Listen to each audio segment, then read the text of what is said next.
बिस्मिल्लाहि वस्सलातु वस्सलामु अला रसूलिल्लाह। भाई अदनान साहिब जीपीओ मानसरा वो मसला पूछ रहे हैं। उन्होंने मसला पूछा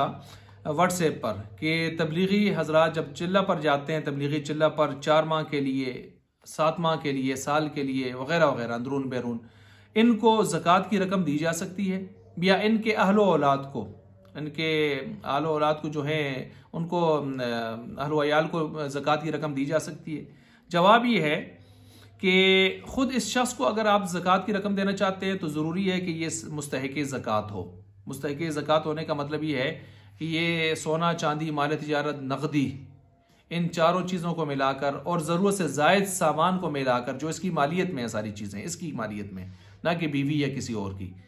उसकी कर्जा शर्जा निकाल के इसका, तो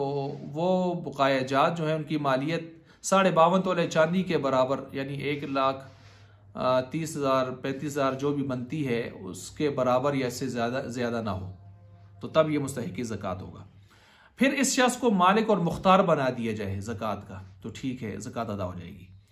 बाकी रह गया इसके घर वालों को ज़कात देने की बात, तो उसकी तफसील ये है कि अगर ये ख़ुद ये शख्स जो है साहिब निसाब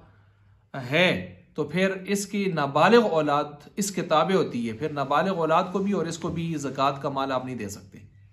ठीक है। लेकिन अगर इसकी जो औलाद बालिग है वो और इसकी बीवी अगर वो साहिब निसाब नहीं है तो उनको ज़कात का माल दिया जा सकता है, और बेहतर भी है कि दिया जाए, क्योंकि तनशीर दीन में, हिफाजत दीन में, दीन के फैलाव और एला में आपका भी हिस्सा होगा कि वो अल्लाह के रास्ते में निकला हुआ है।